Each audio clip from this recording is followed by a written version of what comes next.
당신의 월급 봉투를 찢어버릴 단 하나의 비밀.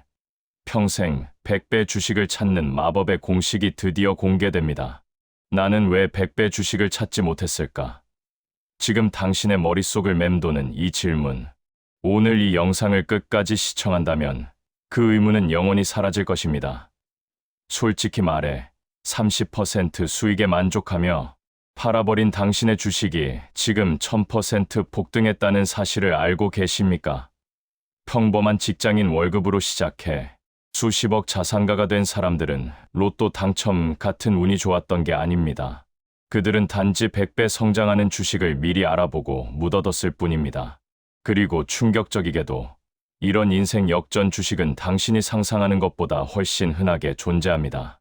대한민국 상장 주식 1000개 중 대략 무려 210개, 즉 10%가 넘는 확률로 100배 수익을 안겨줬다는 이 놀라운 투자 통계를 아는 사람은 극소수입니다. 대부분의 개미 투자자는 단기 수익에 집착하며 조금만 올라도 팔아버리는 실수를 반복합니다. 하지만 진짜 부자들과 워렌 버핏을 꿈꾸는 최고의 투자자들은 목표의 스케일 자체가 다릅니다. 그들은 애초에 100배라는 퀀텀 점프를 목표로 삼고 가치 투자와 장기 투자의 관점으로 접근합니다. 2배 오를 기업에 투자하며 100배가 되길 비는 것과 이미 100배 성장, 잠재력을 갖춘 숨겨진 보물 종목에 집중 투자하는 것은 수익률의 차원이 다릅니다. 이 핵심적인 투자 마인드셋이 바로 당신의 경제적 자유를 결정짓습니다. 그렇다면 이 극소수 부자들만이 알고 있다는 100배 주식은 대체 어떤 특징을 가지고 있을까요?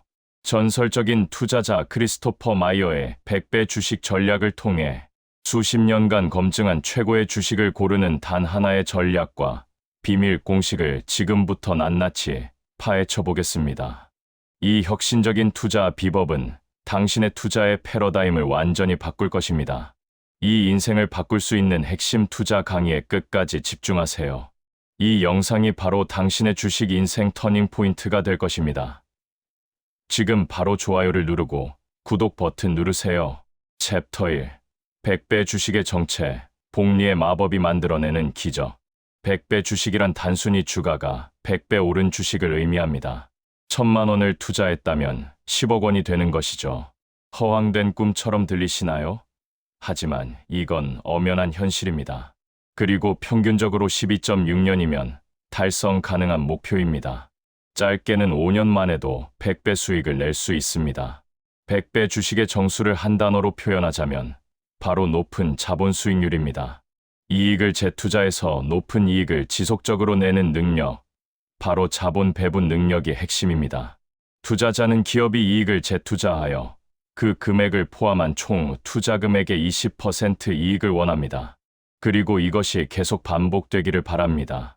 바로 그때가 복리의 진가가 제대로 발휘되는 순간입니다. 놀랍게도 20%의 이익이 25년 동안 반복되면 100배 이익이 납니다. 이익률이 더 크면 100배에 도달하는 시간은 더 짧아집니다. 복리의 마법은 이렇게 작동합니다. 문제는 우리가 참지 못한다는 것입니다. 가장 어려운 부분은 어쩌면 기다리는 것인지도 모릅니다. 실제로 가장 좋은 성과를 낸 버크셔의 서웨이도 7년 동안 지지부진했고 주가가 반토막 난 경우도 3번이나 있었습니다. 100배 주식이 되기 위해서는 충분한 성장이 필요하기 때문에 타임캡슐에 담아두듯 장기 보유해야 합니다. 그리고 100배 주식을 찾아가는 과정 속에는 주식 투자의 원리, 철학, 실무가 많이 담겨 있습니다. 여러분께 솔직하게 말씀드리겠습니다. 부자가 되는 쉬운 방법이 있다면 이 세상은 부자로 넘쳐날 것입니다. 즉, 부자는 어디에나 소수이고 그 소수가 되기 위한 투자는 늘 어려울 수밖에 없습니다. 하지만 그 과정을 이겨낸다면 그 어떤 것보다도 달콤한 결실을 맛볼 수 있습니다. 100배라는 듣기만 해도 심장이 뛰는 결과가 기다리고 있을 것입니다. 중요한 것은 일단 100배 주식을 찾겠다는 강한 의지가 있어야 좋은 주식을 찾을 수 있다는 점입니다. 100배 주식은 극도로 낮은 확률의 현실성 없는 말처럼 들릴 수 있습니다. 하지만 연구를 통해 명확한 패턴이 발견되었습니다. 그리고 그 패턴을 따라가면 여러분도 충분히 100배 주식을 찾을 수 있습니다. 챕터 2. 왜 우리는 100배 주식을 놓치는가? 참지 못하는 인간의 본성. 100배 주식 연구의 시초인 펠프스는 이런 주식을 수백 개나 발견했습니다. 한 해에만 한 무더기씩 발견되었습니다. 펠프스는 100배 주식 투자에서 가장 중요한 것은 올바로 매수하고 계속 보유하는 것이라고 강조했습니다. 100배 주식을 찾아 투자해도 100배가 되기 전에 팔면 아무 소용없기 때문입니다. 문제는 대부분이 참지 못하고 팔아버린다는 것입니다. 왜 투자자는 계속 움직이는 걸까요? 100배가 되는 주식이 어떤 특징을 갖고 있는지 모르니까 팔아버립니다. 주가가 상승하는 쪽으로 움직이면 투자자는 움직이고 있는 것을 너무 덥석 물어버리고, 주식이 자기 생각과 반대로 움직이면 인내심을 잃어버립니다. 투자 자문사나 포트폴리오 매니저가 1년 혹은 2년 이상 성과가 부진한 주식을 처분하지 않으면 난리가 날 것입니다.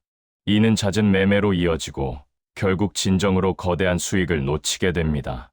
언론은 매일 중요한 뭔가가 발생한 것처럼 보이게 만들면서 상황을 악화시킵니다. 매일 수십억의 주식 주인이 바뀝니다. 그러나 투자자는 움직임과 결과를 구분해야 합니다.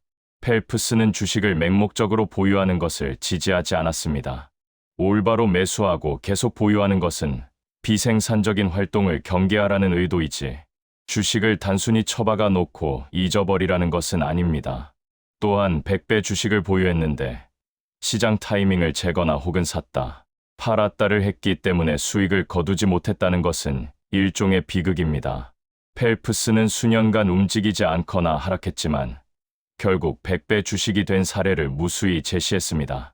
경험에 비추어 보건대 주식시장에서는 빨리 달리기 위해서는 굳건히 자리를 지켜야 합니다. 골프의 경우 채를 쥐는 방법과 자세를 조금만 바꿔도 훨씬 잘 칠 수 있게 됩니다. 보유를 목적으로 매수해야 함을 조금 더 강조하고, 매도의 유혹에 빠지지 않도록 조금 더 결심하는 것만으로도 수익률은 확 달라질 수 있습니다. 실제로 매수만 했던 한 남자의 이야기가 있습니다. 그 남자는 좀 특이한 사람이었습니다. 그는 전문가의 추천 종목 중에서 마음에 드는 종목을 매수만 하고 한 종목도 매도하지 않았습니다. 그는 $5,000, 한화로 약 600만 원을 그렇게 투자하고 갑자기 세상을 떠났습니다.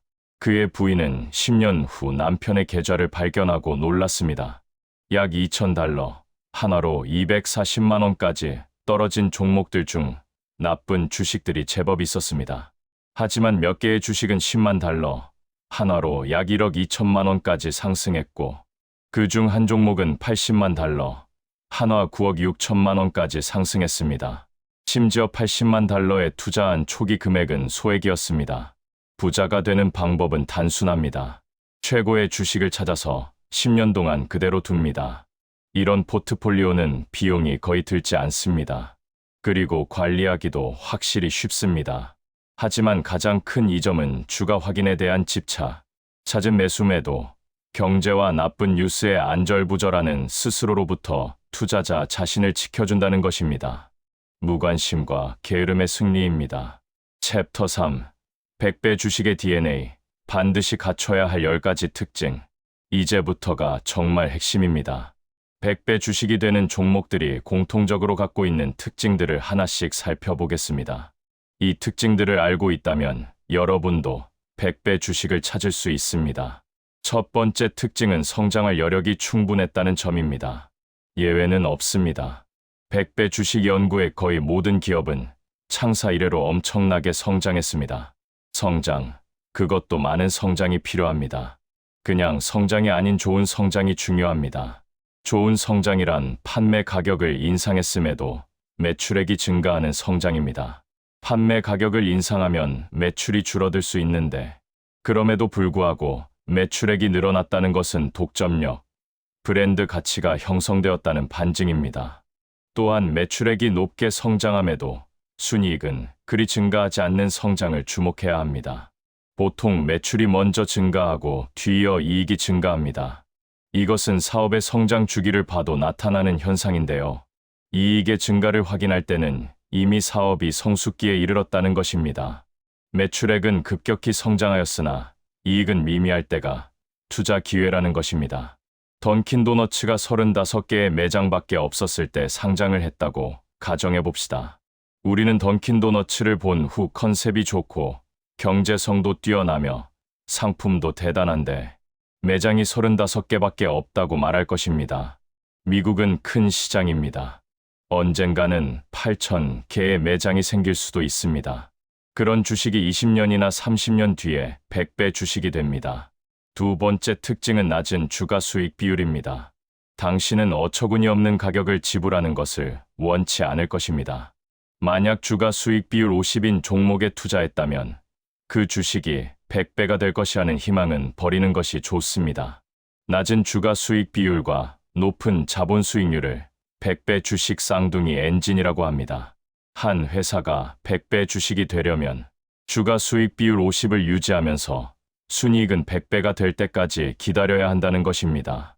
보통 순이익이 2배나 3배가 되는 것도 대단한 건데 순이익이 100배가 될 때까지 기다려야 된다는 건 정말 오랜 기간을 기다려야 된다는 것입니다. 주가 수익 비율 50은 투자 금액을 회수하는데 50년이 걸린다는 것과 같은 의미입니다. 주가 수익 비율이 낮으면 좋긴 하지만 낮다고 다 좋은 것은 아닙니다. 자본 수익률도 함께 봐야 합니다.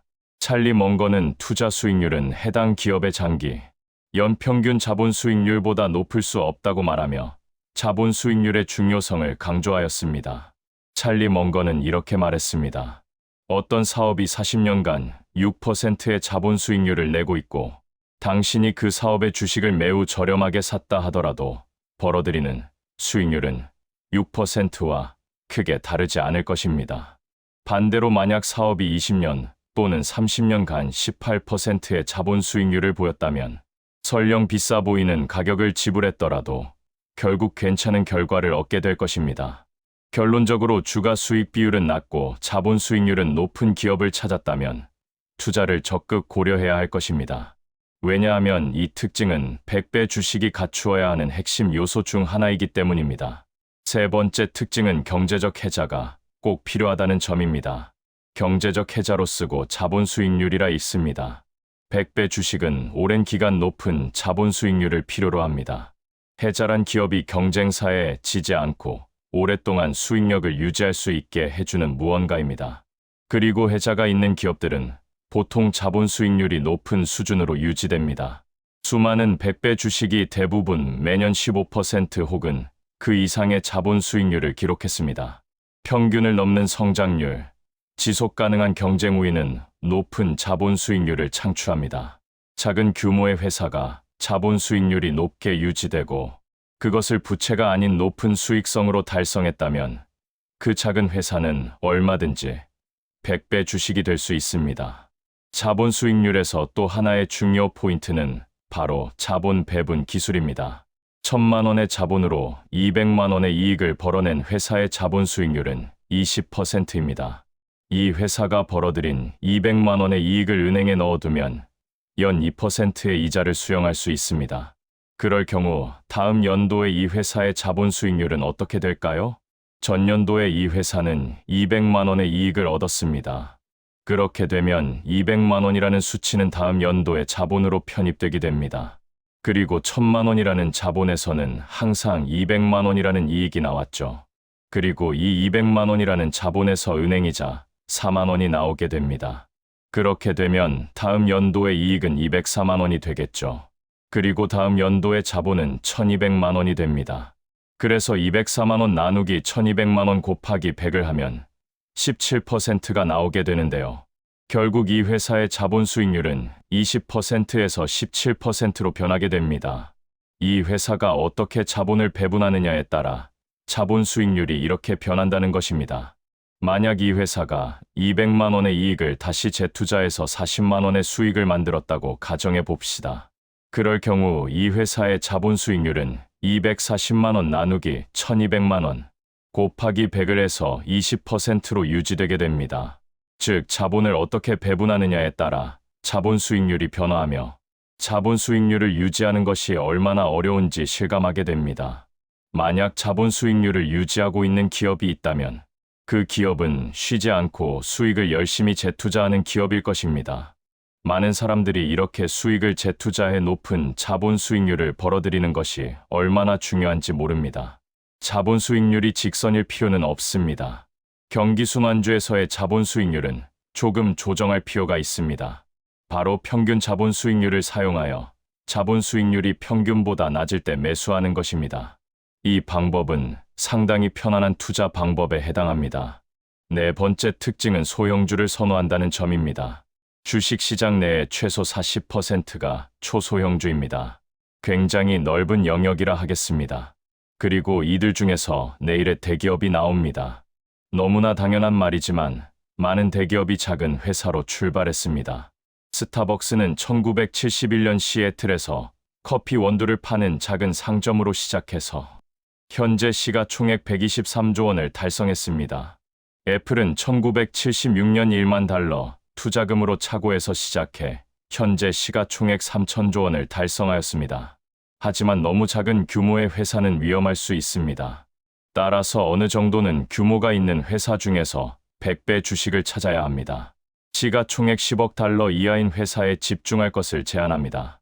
시가총액 10억 달러 이상인 회사보다 그 이하인 회사에서 100배 주식을 찾는 것이 더 확률이 높을 것입니다. 이것을 계산해보면 대략 시가총액 4천억 원이 이에 해당합니다. 꼭 기억해 주세요.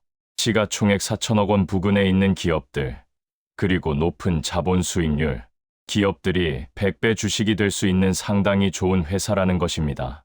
소규모 기업은 10배 또는 20배까지 성장하고도 여전히 작을 수 있습니다. 거기서 더 성장해 100배 주식도 될 수 있습니다. 다섯 번째 특징은 소유자가 직접 경영하는 회사를 선호한다는 점입니다. 머니 매니저 경험을 비추어 보건대 기업가적 본능은 상당한 수준의 주식을 보유하고 있어야 살아납니다. 만약 경영진이 회사의 지분을 최소한 10에서 20% 이상 가지고 있지 않다면 내팽개치고 다른 곳을 보는 것이 좋습니다. 지난 50년 동안 가장 뛰어난 주식을 생각해보면 그 뒤에는 소유자가 경영자인 경우가 상당히 많았습니다. 애플의 스티브 잡스, 월마트의 샘 월튼, 마이크로소프트의 빌 게이츠, 스타벅스의 하워드 슐츠, 버크셔의 서웨이의 워런 버핏. 이 목록은 끝없이 이어집니다. 100배 주식의 최고 경영자 공통점을 정리해보면 첫째, 자기 주식을 열심히 매수하였습니다. 이게 가장 두드러진 공통점입니다. 100배 주식의 최고 경영자들은 자기 회사의 주식을 엄청나게 매수하였습니다. 둘째, 부채를 적극적으로 활용하여 자본 규모를 늘리고 회계상 이익은 무시하고 현금 흐름에 집중했습니다. 그리고 운영을 개선하여 부채를 갚아 나갔습니다. 그리고 그것을 계속 반복하였습니다. 셋째, 수익성이 좋지 않은 사업부는 적극적으로 정리하였습니다. 넷째, 배당을 최소화하고 심사숙고한 후 큰 규모의 인수를 단행하였습니다. 다섯째, 단순 현금 보유를 피했습니다. 현금 보유는 선택을 뒤로 미루는 것밖에 안 된다고 했습니다. 이런 특징들을 잘 기억해 놓으셨다가 이런 특징들이 보이는 회사 최고 경영자가 있다면 눈여겨보시면 좋을 것 같습니다. 최고의 최고 경영자들은 성장하는 시장과 위축하는 시장 모두에서 큰 부를 이루었습니다. 산업은 크게 중요하지 않았습니다. 그 누구도 경쟁업체와 비교해 인기 있고 쉽게 반복할 수 있는 소매 컨셉이나 지적 재산권 우위를 갖고 있지 않았습니다. 그럼에도 불구하고 경쟁자들을 월등하게 앞섰습니다. 챕터 4. 100배 주식을 찾는 구체적인 방법. 실전 투자 전략. 여섯 번째 특징은 충분한 시간이 필요하다는 점입니다. 장기 보유 포트폴리오를 만들고 거들떠 보지도 말아야 합니다. 100배 주식을 찾기 위한 모든 일을 다 한 후에는 그 주식에 시간을 줘야 합니다. 연구에 따르면 가장 빨리 100배가 된 주식도 약 5년 정도가 걸렸습니다. 보통은 20에서 25년 정도 걸립니다.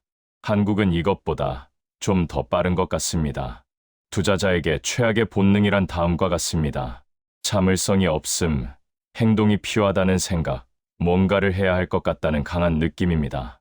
장기 보유 포트폴리오의 타당함은 단순함에 있습니다. 가진 돈의 일부로 장기 포트폴리오를 구성하고 10년 동안 쳐다보지 말아야 합니다. 그것이 전부입니다. 경험으로 비춰볼 때 장기 보유 포트폴리오 중 큰 수익을 주는 주식이 최소 한 개는 있을 것입니다. 7번째 특징은 정말 좋은 필터가 필요하다는 점입니다. 이불 밖 세상은 소음으로 가득 차 있습니다. 특히 금융 전문 매체가 그렇습니다. 그들은 매일 뭔가 중요한 일이 생겼다고 말하고 사람들이 그것을 믿기를 바랍니다. 그들이 시장의 모든 사건을 설명하고 연방준비제도 이사회의 모든 회의를 다룹니다. 경제 데이터와 리포트를 끊임없이 다루고 퍼레이드처럼 끊임없이 전문가를 출연시킵니다. 모든 사람이 금리가 오를지 석유 가격이 오를지 등 시장에 대해 말해 주기를 원합니다. 100배 주식에서는 지금까지 말한 모든 것들이 시간 낭비입니다. 100배 주식은 얼마든지 요동칠 수 있습니다. 한 달에 20% 가까이 빠진 달이 수두룩합니다. 아마 100배 주식을 보유하고 매일 쳐다본다면 금융 매체에 의해 당신의 머릿속은 엉망이 될 것입니다. 100배 주식을 보유하고도 팔아버린다면 그것만큼 비극이 없을 것입니다. 시장이 어떤지도 상관 말아야 합니다. 100배 주식은 언제나 존재했습니다. 8번째 특징은 행운이 따른다는 점입니다. 이제 인정해야 합니다. 이 모든 것에는 행운이란 요소가 깃들어 있습니다. 2002년에 애플이 어떤 모습이 될지 예측할 수 있는 사람은 아무도 없습니다. 진정으로 합리적인 태도는 삶의 의자에 느슨하게 앉아서 우연을 받아들이는 것입니다. 9번째 특징은 주식은 되도록 매도하지 않는다는 점입니다. 주식을 매수할 때 모든 것이 올바르게 이루어졌다면 주식을 매도할 시기는 거의 없습니다. 부의 열쇠는 거의 팔지 않는 매도에 있습니다. 복리의 힘을 믿고 엄청난 수준으로 자라도록 내버려 두어야 합니다. 일단 좋은 물건을 보유하고 나면 복리가 그 마법의 일을 다할 때까지 기다려야 합니다. 주식을 매도해야 하는 경우는 첫째, 실수를 했을 경우, 회사에 관한 정보가 처음에 믿었던 것과는 다를 때입니다. 둘째, 주식이 더 이상 투자 기준에 맞지 않는 경우입니다. 셋째, 더 나은 주식으로 교체하기를 원할 경우인데, 단 신중해야 하며 근거가 확실해야 합니다. 여기서 주의할 점은 바로 주가의 하락을 실수로 보면 안 된다는 것입니다. 주가는 언제든지 요동칠 수 있다는 것을 명심해야 합니다. 다시 강조합니다. 모든 준비를 잘 마치고 신중한 연구와 조사 끝에 주식을 샀다면 거의 팔지 않아야 합니다. 10번째 특징은 100배 주식을 찾으려고 해야 한다는 점입니다. 당연하다고 생각할지도 모릅니다. 그런데 정말 중요합니다. 한 배를 얻고자 하는 사람은 한 배를 얻고 10배를 얻고자 하는 사람은 10배를 얻습니다. 만약 당신이 부자가 되고 싶다면 절대 30에서 50% 수익률을 얻기 위해 노력하지 말아야 합니다. 당신의 에너지는 한정되어 있습니다. 그 에너지를 30에서 50% 주식에 낭비하지 말고 더 큰 게임에 쏟아야 합니다. 아주 소수의 투자자만이 100배 주식 투자를 개념적으로 인지하고 그보다 더 소수만이 실제로 주가의 100배 상승을 경험합니다. 이 모든 것을 상상하고 기록하고 매일 100번씩 외침으로써 얻게 됩니다. 생각하는 것에 힘이 있고 그것을 계속 되뇌일수록 더 커집니다. 주식 투자를 하는 사람이라면 100배 주식을 믿고 그것을 간절히 찾으려고 항상 노력해야 합니다. 챕터 5. 경제적 해자 판단 기준. 100배 주식을 구별하는 결정적 지표. 어느 한 회사가 100배 주식이 되기 위해서는 매우 오랜 기간 동안 무언가를 잘할 필요가 있습니다. 100배 주식에서는 지속성이 정말 중요합니다. 20년 동안 사업이 운영되기 위해서는 어떤 것을 갖추어야 할까요? 이 질문은 우리를 경제적 해자라는 주제로 이끕니다. 해자란 사업을 경쟁자로부터 보호하는 장치입니다. 이는 장기적 지속성이 있는 경쟁 우위입니다. 강력한 해자의 다양한 형태에 대해서 5가지 포인트로 정리했습니다. 첫째, 강력한 브랜드를 가지고 있습니다. 가격 경쟁력이 높다는 말입니다. 앞서 말했듯이 가격을 올려도 사람들이 거기에 대해서 크게 반응하지 않는다는 것이죠. 가격이 조금 더 올라도 나는 다른 제품 안 쓰고 이 제품을 쓸 거야. 제품 충성도가 높다고 볼 수 있겠습니다. 둘째, 상품을 바꾸는 데 비용이 많이 듭니다. 이 말은 전환 비용이 크다라고 말을 할 수도 있는데요. 기존에 쓰고 있는 제품에서 다른 제품으로 넘어갈 때 비용이 많이 들기 때문에 그냥 쓰던 제품을 계속 쓰려고 하는, 그것을 바로 전환 비용이 크다라고 얘기를 하는 것입니다. 상품을 바꾸는데 비용이 많이 든다면 사람들이 그 상품만 쓰려고 하겠죠. 그것 역시 경제적 해자의 다양한 형태 중 하나에 속합니다. 셋째, 네트워크 효과를 누릴 수 있습니다. 이거는 그냥 많은 사람들이 이용하면 그것 자체가 경제적 해자라는 것입니다.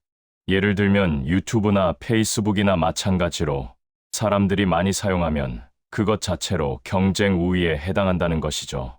넷째, 다른 사람보다 무언가를 더 저렴하게 할 수 있습니다. 이건 최적화입니다. 어느 회사의 플랫폼에서 어떤 제품을 최적화해 팔 수 있다면, 그리고 어떤 제품이든 최적화의 제품을 공급할 수 있다면, 그건 역시 경제적 해자에 해당한다는 것이죠. 다섯째, 상대적으로 가장 큽니다. 이건 크기 자체가 경제적 해자에 해당할 수 있다는 것입니다.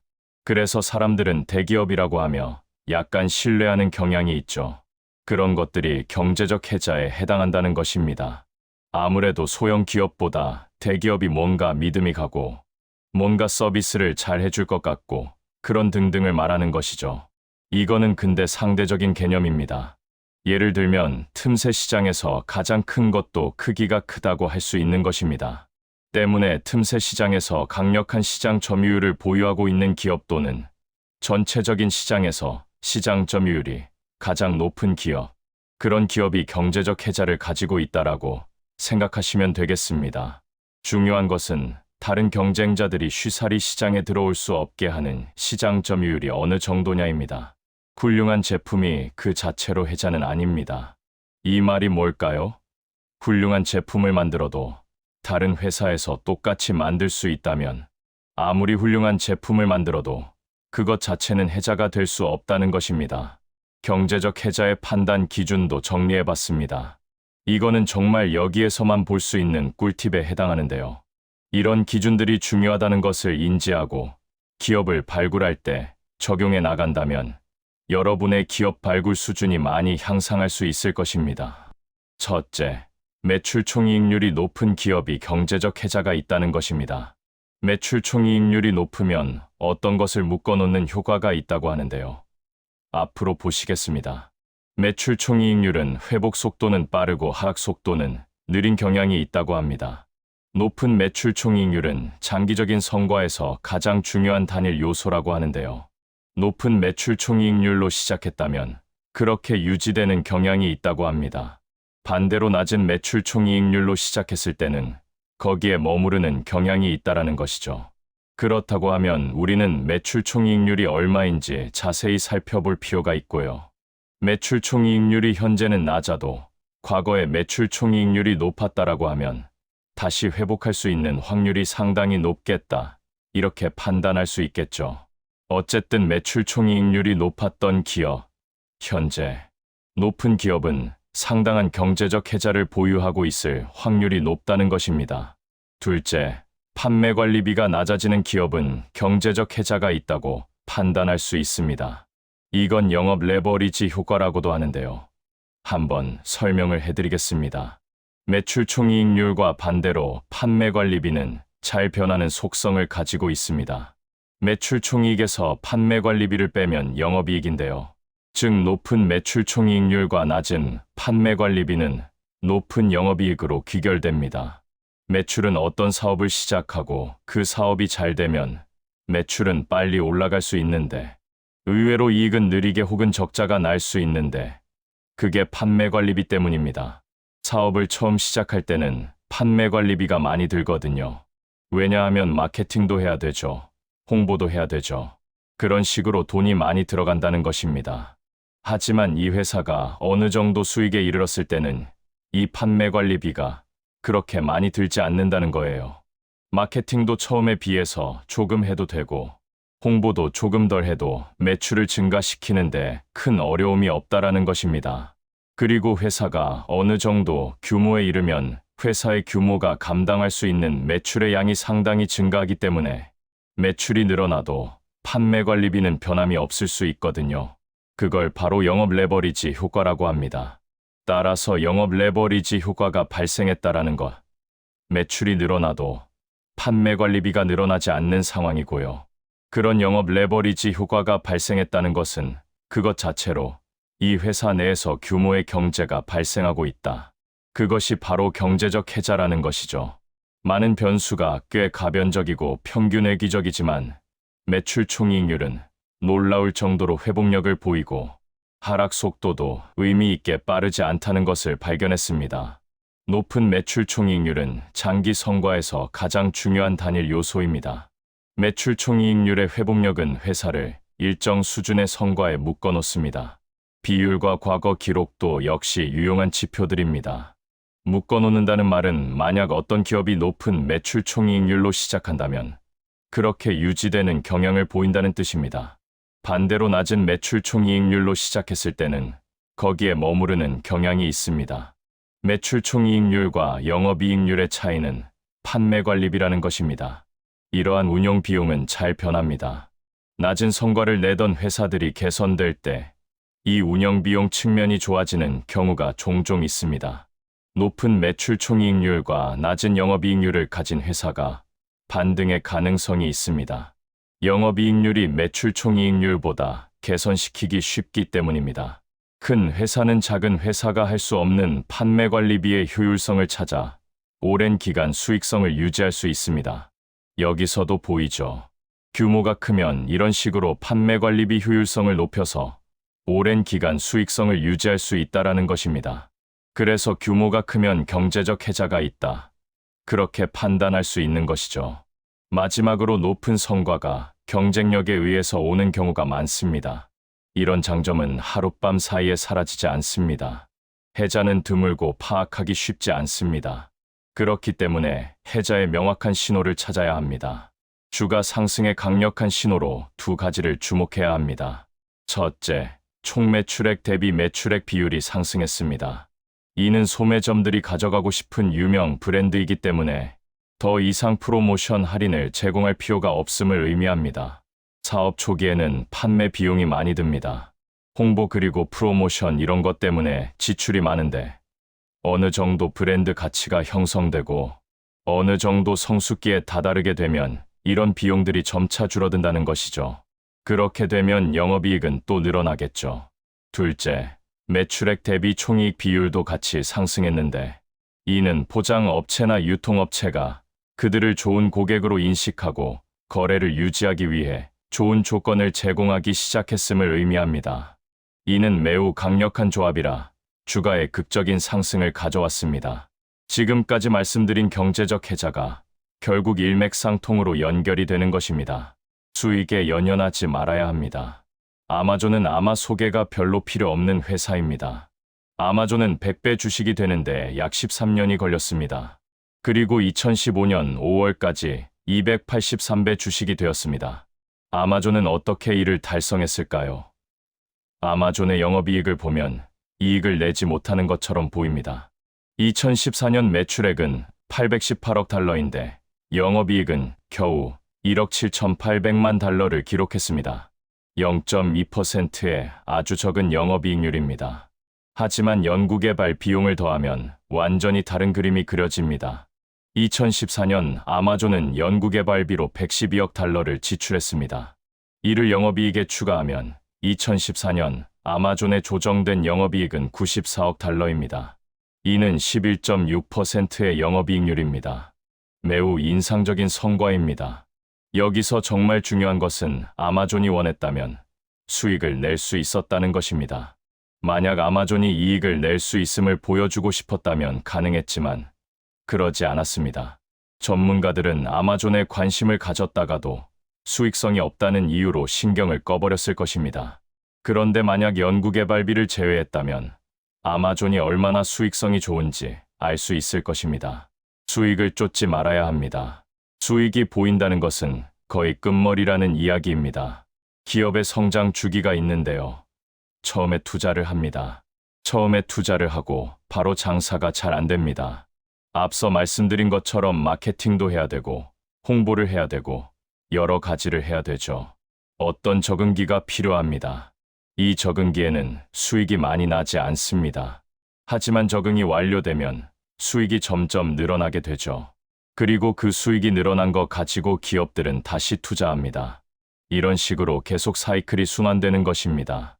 어떤 기업의 연구개발 비용을 보면 이 기업은 연구개발 비용을 얼마나 쓰냐 하면 매출액 대비 연구개발비를 40%씩 쓰는 기업입니다. 연구개발비를 21%, 27%, 40% 이런 식으로 쓰는 기업입니다. 2019년도에는 38억을 썼고 2020년도에는 40억을 썼습니다. 연구개발비로요.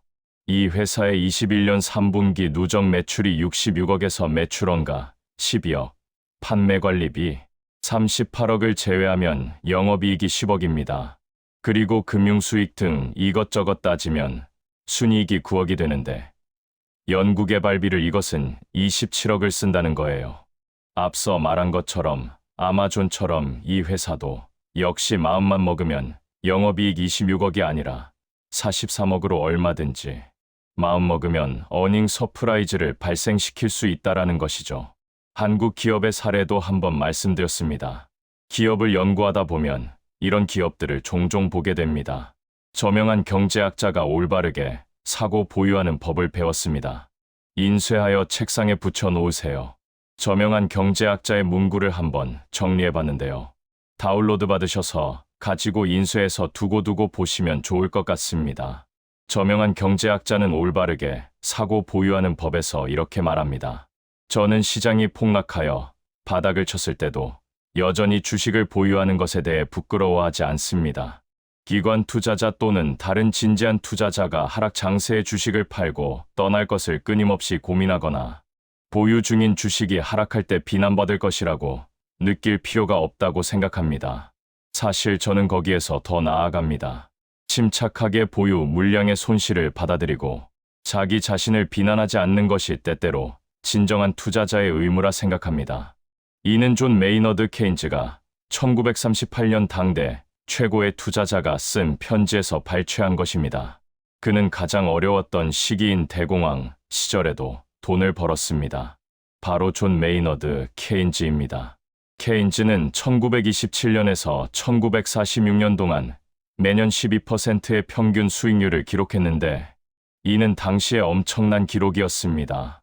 그 기간에 대공황과 제2차 세계대전 등과 같은 엄청난 사건들이 터졌고 이것이 금융 역사에서 가장 뛰어난 기록 중의 하나라고 생각합니다. 이것이 어떻게 가능했을까요? 케인즈도 대공황 때 사실상 거의 파산했습니다. 그의 개인 순자산은 80% 이상 하락했습니다. 그때가 거대한 전환의 순간이었습니다. 깨달음을 얻은 케인즈는 다음과 같이 메모했습니다. 각기 다른 사업, 즉 이상의 단계에서 시장에 들어갔다가 나왔다가 하는 대규모 거래는 여러 이유로 실행 불가능하고 바람직하지 않습니다. 대공황 이후 그의 투자에 대한 새로운 철학은 가치 투자의 상징인 벤저민 그레이엄과 워런 버핏의 철학의 전조가 되었습니다. 케인즈는 이제 시장 예측에 집중하지 않았습니다. 그 대신 본인이 궁극적 가치라고 부르는 것을 찾기 위해 개별 주식을 예리한 눈으로 연구했습니다. 그는 자신의 새로운 투자 철학을 동료들에게 공개했습니다. 나의 목표는 자산과 근본적인 이익 창출력을 가진 만족스러운 주식을 시장 가격보다 싸게 사는 것입니다. 케인즈가 말하는 투자의 본질은 승리, 안정, 그리고 성공은 항상 다수가 아닌 소수의 것으로 간다는 것이 인생의 한 단면이라고 합니다. 만약 누군가 당신의 말에 동의를 한다면 마음을 바꿔야 합니다. 내가 경험을 통해 배운 것은 내가 만약 어떤 주식을 매수하기 위해 보험회사 이사진을 설득할 수 있다면 그때가 바로 그 주식을 팔 최적의 시점입니다. 이 말이 조금 이해하기 어려우실 텐데요. 이렇게 생각하시면 조금 편할 겁니다. 어떤 사람이 어떤 말을 했어요. 그런데 그게 이해가 쉽습니다. 동의하기 쉽습니다. 그렇다는 건 이해가 잘 된다는 것이죠. 이해가 잘 된다고 하면 상식적이란 이야기입니다. 상식적인 이야기라는 건 대중적인 이야기라는 것이죠. 그런데 대중적이라는 것은 투자에서 돈이 되지 않는 생각이라는 것입니다.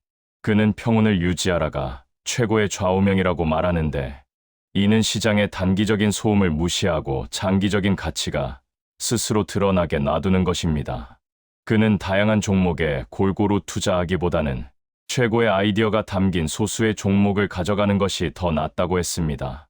투자자는 주식 가격이 오랜 기간 내재 가치를 기준으로 큰 폭으로 흔들릴 수 있음을 받아들여야 합니다.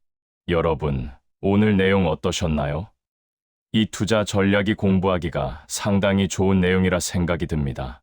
여러분들과 함께 공유하고 싶어서 조금 더 정리하는데 시간을 많이 쏟아부었는데 여러분들께 도움이 많이 되었으면 하는 바람입니다. 100배 주식을 찾는 것은 결코 불가능한 일이 아닙니다. 올바른 지식과 인내심, 그리고 강한 의지만 있다면 누구나 달성할 수 있는 목표입니다. 여러분 모두가 100배 수익의 주인공이 되시길 진심으로 기원합니다. 지금까지 100배 주식의 특징과 찾는 방법에 대해 알아봤습니다. 하지만 여러분은 아마 이런 생각이 드실 겁니다. 이론은 알겠는데 실제로 어떻게 적용해야 하지? 지금부터는 더욱 실전적인 내용으로 들어가 보겠습니다. 실제 투자자들이 100배 수익을 달성한 구체적인 사례와 함께 여러분이 당장 오늘부터 실천할 수 있는 방법들을 낱낱이 파헤쳐 보겠습니다. 투자는 분기 실적으로 판단하는 것이 아닙니다. 여러분 어닝 서프라이즈, 어닝 쇼크라는 말 들어보셨죠? 실적 발표치가 예상치를 크게 웃돌거나 크게 못 미쳤을 때 쓰는 용어입니다. 하지만 이 단어들이 어쩌면 우리를 혼란스럽게 하고 매매를 부추기기 위해 만들어진 용어가 아닐까라는 의문도 듭니다. 투자자가 사업 성과가 아니라 분기 혹은 연간 실적을 기준으로 주가 성과를 측정하도록 제약받는다고 펠프스는 말했습니다. 많은 사례 중에서 기억에 남는 사례는 화이자인데 그 주식은 1946년부터 1949년까지 그리고 다시 1951년부터 1956년까지 약세를 보였습니다. 성과 지향적인 고객은 그런 실패한 주식을 사라고 투자자에게 계속 불평했을 것입니다. 그러나 1942년부터 1972년까지 보유한 투자자는 141배를 벌었습니다. 화이자는 내내 높은 자본 수익률을 창출하는 등 수익성이 좋았고 이익도 변덕스럽기는 했지만 더 높은 수준으로 증가했습니다. 이것이 바로 분기 실적에 연연하지 말아야 하는 이유입니다. 단기적인 숫자에 흔들리다 보면 장기적인 큰 그림을 놓치게 됩니다. 장기 보유 계좌를 따로 만들어야 합니다. 우리는 마치 5분을 기다리면 마시멜로 2개를 먹게 해주겠다는 약속에도 불구하고 눈앞에 마시멜로 1개에 무너지는 어린아이와 같습니다. 심지어 최고 투자자들조차도 기다릴 수 없을 때가 있음을 고백합니다. 문제는 우리가 참을성이 없다는 것만이 아닙니다. 파도가 너무 거칠기도 합니다. 1980년 주가 상장부터 2012년까지 애플 주식이 225배 상승했다고 강조했습니다. 하지만 계속 보유한 사람들은 고점에서 저점까지 80% 하락을 2번이나 겪어야 했습니다. 넷플릭스는 2002년 이후 60배 상승했는데 하루에 주가가 25% 하락한 날이 4번이나 있었습니다. 그러니 그냥 안 보는 게 가장 편합니다. 따라서 장기 보유 계좌를 따로 만들어 10년 동안 필요하지 않을 일부 자금만 넣어두라고 합니다. 그 최종 결과는 다른 어떤 일에서의 결과보다 나을 것이라고 확신합니다. 장기 보유 외자를 커피캔 포트폴리오라고 말을 하는데요. 커피캔 포트폴리오란 미국 서부 시대 때 중요한 물건을 커피캔에 담아 침대 밑에 두었다고 해서 자신이 가진 소중한 것을 어떤 것에 담아두고 영구적으로 보유하라는 의미에서 커피캔 포트폴리오라고 불렀다고 합니다. 핵심은 잘못된 시기에 매매를 부추기는 감정과 변동성으로부터 스스로를 보호할 수 있는 실질적인 방법이라는 것입니다. 커피캔에는 낙관론이나 비관론, 언론 어느 것도 들어가지 않습니다. 그저 좋은 주식만 담아두고 시간이 복리의 마법을 만들어내도록 기다리는 것입니다. 실제로 이런 방식으로 성공한 투자자들이 많습니다. 그들의 공통점은 무엇일까요? 바로 시장의 소음을 차단했다는 것입니다. 매일 증권 방송을 보지 않았고 실적 발표 때마다 전전긍긍하지 않았으며 주가가 떨어진다고 해서 패닉에 빠지지 않았습니다. 그들은 자신이 선택한 기업을 믿었고 그 기업이 가진 경쟁력을 신뢰했으며 시간이 모든 것을 해결해 줄 것이라는 확신을 가지고 있었습니다. 여러분도 지금 당장 실천할 수 있습니다. 증권 계좌를 하나 더 만드세요. 그리고 그 계좌에는 향후 10년 동안 절대 건드리지 않을 자금만 넣으세요. 생활비도 아니고 급하게 쓸 돈도 아닌 진짜 장기 투자할 수 있는 돈만 넣는 것입니다. 그리고 그 계좌로 여러분이 발굴한 100배 주식 후보들을 매수하세요. 그 다음에는 로그아웃하고 비밀번호를 잊어버리세요. 농담이 아닙니다. 정말로 자주 들여다보지 마세요. 이게 얼마나 어려운 일인지 압니다. 우리는 매일 주가를 확인하고 싶은 유혹을 느낍니다. 내가 산 주식이 올랐는지 떨어졌는지 궁금해서 잠도 제대로 못 자는 경우가 많습니다. 하지만 바로 그런 행동들이 여러분의 수익률을 갉아먹고 있다는 사실을 명심해야 합니다. 주가를 자주 확인할수록 불안감은 커지고, 불안감이 커질수록 잘못된 결정을 내릴 확률이 높아집니다. 통계를 보면 놀라운 사실을 알 수 있습니다. 주식 계좌를 자주 확인하는 투자자일수록 수익률이 낮다는 연구 결과가 있습니다. 반대로 계좌를 거의 확인하지 않는 투자자들의 수익률이 훨씬 높았습니다. 심지어 계좌 비밀번호를 잊어버려서 몇 년간 접속하지 못했던 사람들이 가장 높은 수익률을 기록했다는 우스갯소리도 있습니다. 이것이 바로 무관심의 승리입니다. 하지만 무관심이 맹목적 보유를 의미하는 것은 아닙니다. 여러분은 1년에 한두 번 정도는 포트폴리오를 점검해야 합니다. 그때 확인해야 할 것은 주가가 아닙니다. 기업의 펀더멘털을 확인해야 합니다. 매출은 계속 증가하고 있는가? 자본 수익률은 여전히 높은 수준을 유지하고 있는가? 경제적 해자는 더 강해졌는가 약해졌는가? 경영진은 여전히 주주 친화적인 결정을 내리고 있는가? 이런 본질적인 질문들에 대한 답을 찾아야 합니다. 만약 이 질문들에 대한 답이 여전히 긍정적이라면 주가가 아무리 떨어져도 걱정할 필요가 없습니다. 오히려 기회입니다. 좋은 기업의 주가가 떨어졌다는 것은 더 싸게 살 수 있는 기회가 왔다는 뜻입니다. 반대로 이 질문들에 대한 답이 부정적으로 바뀌었다면 주가가 아무리 올라도 매도를 고려해야 합니다. 커피캔 포트폴리오를 만들 때 또 하나 중요한 점은 분산 투자입니다. 아무리 확신이 있는 종목이라도 한 종목에 올인하는 것은 위험합니다. 최소 10개에서 20개 정도의 종목으로 분산하는 것이 좋습니다. 왜냐하면 100배 주식 후보 10개 중에서 실제로 100배가 되는 종목은 1개나 2개 정도일 수 있기 때문입니다. 하지만 그 1개가 나머지 9개의 손실을 충분히 만회하고도 남습니다. 실제로 한 연구에 따르면 포트폴리오의 전체 수익률은 대부분 소수의 종목에서 나온다고 합니다. 20개 종목 중 2개나 3개가 전체 수익의 80% 이상을 만들어낸다는 것입니다. 문제는 우리가 그 2개나 3개가 무엇인지 미리 알 수 없다는 것입니다. 그래서 분산 투자가 필요한 것입니다. 하지만 너무 많이 분산하는 것도 문제입니다. 50개, 100개 종목에 분산하면 결국 시장 수익률만 따라가게 됩니다. 100배 수익을 원한다면 적정한 수준의 분산이 필요합니다. 10개에서 20개 정도가 적당합니다. 이 정도면 위험을 분산하면서도 높은 수익을 추구할 수 있습니다. 커피캔 포트폴리오에 담을 종목을 선택할 때는 앞서 말한 10가지 특징을 모두 체크해야 합니다. 성장 여력이 충분한가? 주가 수익 비율이 낮은가? 자본 수익률이 높은가? 경제적 해자가 있는가? 시가총액이 적정한가? 소유 경영자가 있는가? 이 모든 조건을 충족하는 기업은 많지 않습니다. 하지만 바로 그렇기 때문에 가치가 있는 것입니다. 많은 투자자들이 실수하는 부분이 있습니다. 바로 조급함입니다. 빨리 100배 수익을 내고 싶어서 조건이 완벽하지 않은 종목에도 투자하는 것입니다. 이것은 큰 실수입니다. 100배 주식 투자에서 가장 중요한 것은 인내심입니다. 완벽한 기업을 찾을 때까지 기다리는 인내심, 그리고 그 기업이 100배가 될 때까지 보유하는 인내심 말입니다. 워런 버핏은 이렇게 말했습니다. 투자는 야구와 다릅니다. 야구에서는 스트라이크 3개면 아웃이지만 투자에서는 아무리 많은 공이 지나가도 좋은 공이 올 때까지 기다릴 수 있습니다. 좋은 투자 기회가 올 때까지 현금을 들고 기다리는 것도 투자의 일부입니다.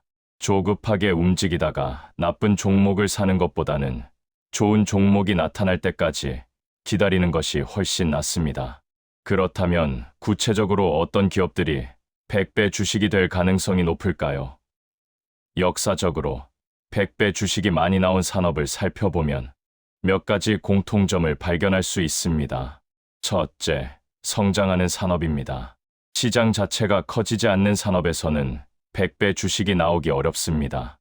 시장이 매년 10%, 20%씩 성장하는 산업에서 100배 주식이 탄생합니다. 둘째, 구조적 변화가 일어나는 산업입니다.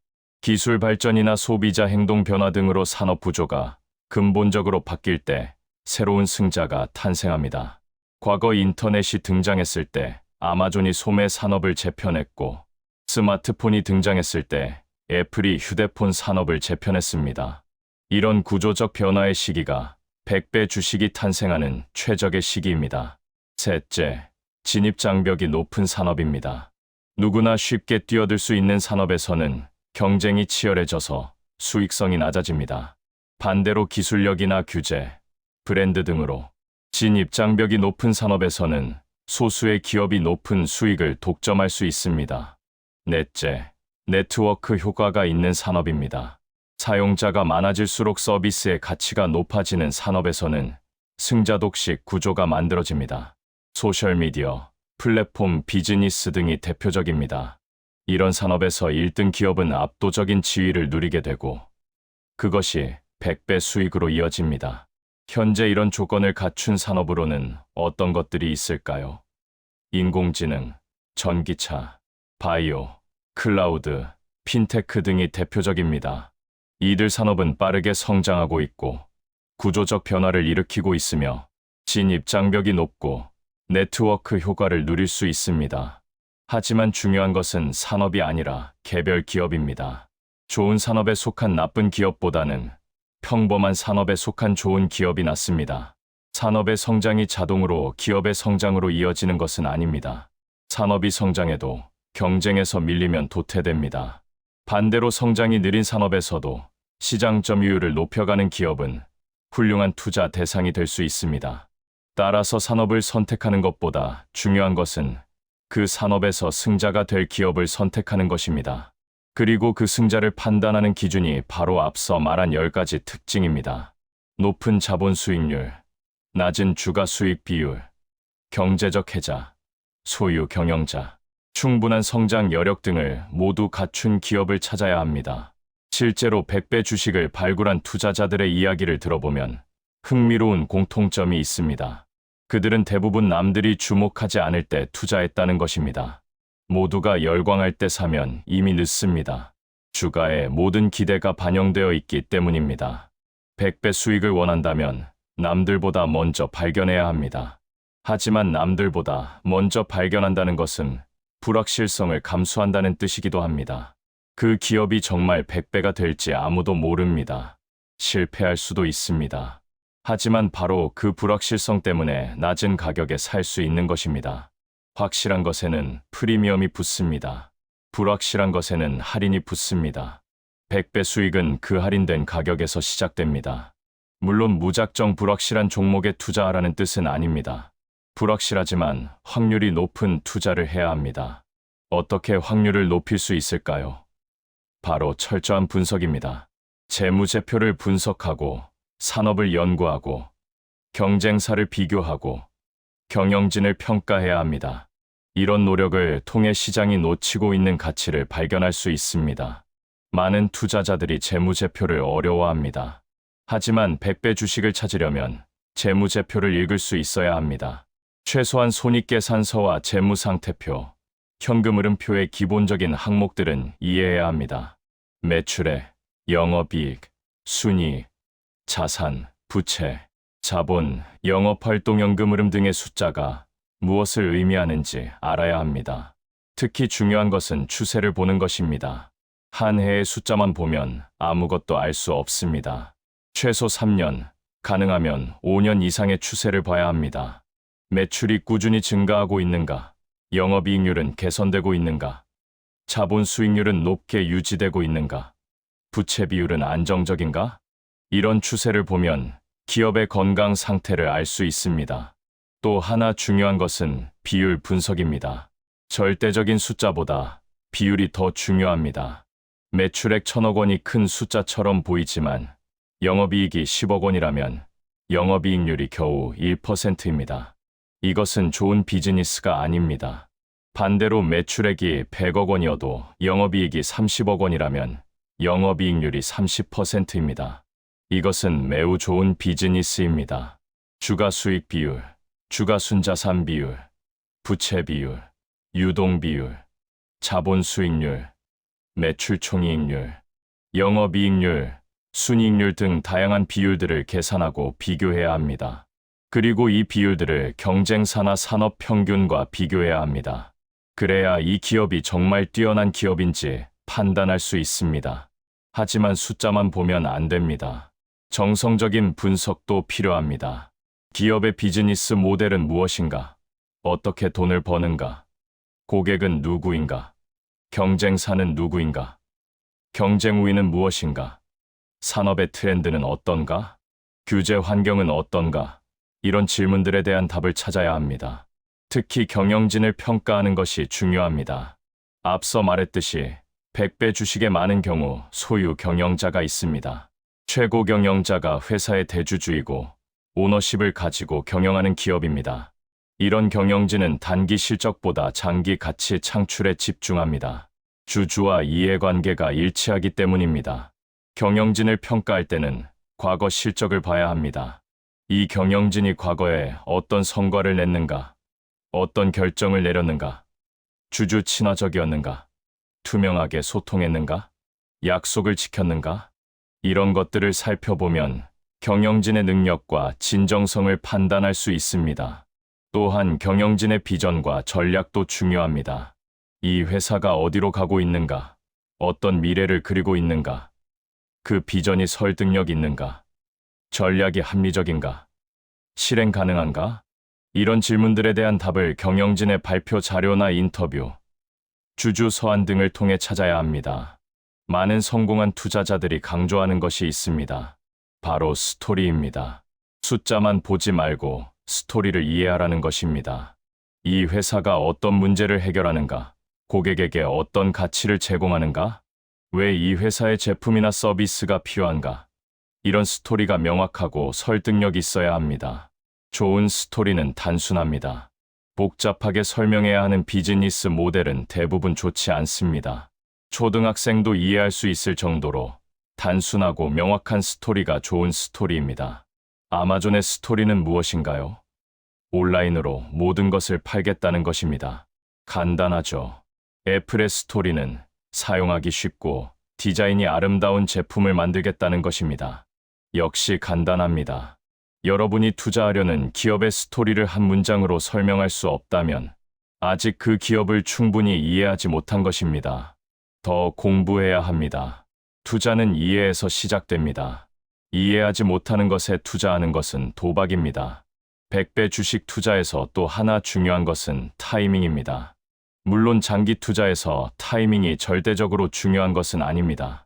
좋은 기업을 샀다면 언젠가는 보상받게 됩니다.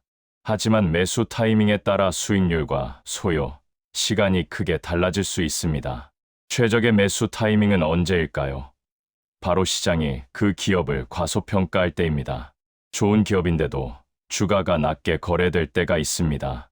단기 실적 부진, 일시적인 악재, 시장 전체의 조정 등으로 주가가 떨어질 때입니다. 이때가 매수 기회입니다. 하지만 주의할 점이 있습니다. 주가가 떨어지는 데는 이유가 있습니다. 그 이유가 일시적인 것인지 구조적인 것인지 판단해야 합니다. 일시적인 문제라면 매수 기회이지만 구조적인 문제라면 피해야 합니다. 예를 들어 경쟁사의 신제품 출시로 일시적으로 시장 점유율이 하락한 것은 일시적 문제일 수 있습니다. 하지만 기술 변화로 제품 자체가 쓸모 없어진다면 구조적 문제입니다. 주가가 많이 떨어졌을 때 매수하는 것을 역발상 투자라고 합니다. 남들이 팔 때 사고, 남들이 살 때 파는 전략입니다. 하지만 무조건 역발상하면 안 됩니다. 떨어지는 칼날을 잡다가 다칠 수 있습니다. 펀더멘털이 튼튼한 기업의 주가가 떨어질 때만 역발상해야 합니다. 경기순환주의 경우 매수 타이밍이 특히 중요합니다. 앞서 설명했듯이 자본 수익률이 평균 이하로 떨어질 때가 매수 시점입니다. 경기가 안 좋을 때 사서 경기가 좋을 때 파는 전략입니다. 이것은 인간의 본능과 반대입니다. 경기가 안 좋을 때는 불안해서 사기 싫고, 경기가 좋을 때는 더 오를 것 같아서 팔기 싫습니다. 하지만 성공적인 투자는 본능과 반대로 움직일 때 이루어집니다. 성장주의 경우는 조금 다릅니다. 성장주는 경기와 관계없이 꾸준히 성장합니다. 따라서 경기 사이클을 타는 것보다는 기업의 성장 단계를 보는 것이 중요합니다. 앞서 말했듯이 매출은 빠르게 증가하는데 이익은 아직 많이 나지 않을 때가 최적의 매수 시점입니다. 이때는 시장이 그 기업의 가치를 과소평가하고 있을 가능성이 높습니다. 이익이 나지 않는다고 외면하는 것입니다. 하지만 분석을 해보면 연구개발비나 마케팅 비용을 많이 쓰고 있어서 이익이 적게 나는 것일 수 있습니다. 이런 비용을 조정하면 실제로는 수익성이 좋은 기업일 수 있습니다. 아마존의 사례가 대표적이죠. 또 다른 좋은 매수 타이밍은 기업이 턴어라운드 할 때입니다. 한때 잘 나가다가 어려움을 겪던 기업이 다시 회복하는 시점입니다. 이때 주가는 아직 저평가되어 있지만 펀더멘털은 개선되고 있습니다. 이런 상황을 포착하면 큰 수익을 낼 수 있습니다. 턴어라운드를 판단하는 지표로는 매출 증가율 회복, 이익률 개선, 재고 감소, 현금 흐름 개선 등이 있습니다. 특히 분기별로 이런 지표들이 개선되고 있다면 턴어라운드가 진행 중일 가능성이 높습니다. 하지만 턴어라운드 투자는 위험합니다. 회복할 것처럼 보이다가 결국 실패하는 경우도 많습니다. 따라서 턴어라운드가 확실히 진행되고 있다는 증거가 여러 분기에 걸쳐 나타나야 투자해야 합니다. 한두 분기에 좋은 실적만 보고 섣불리 투자하면 낭패를 볼 수 있습니다. 결국 100배 주식 투자는 과학이자 예술입니다.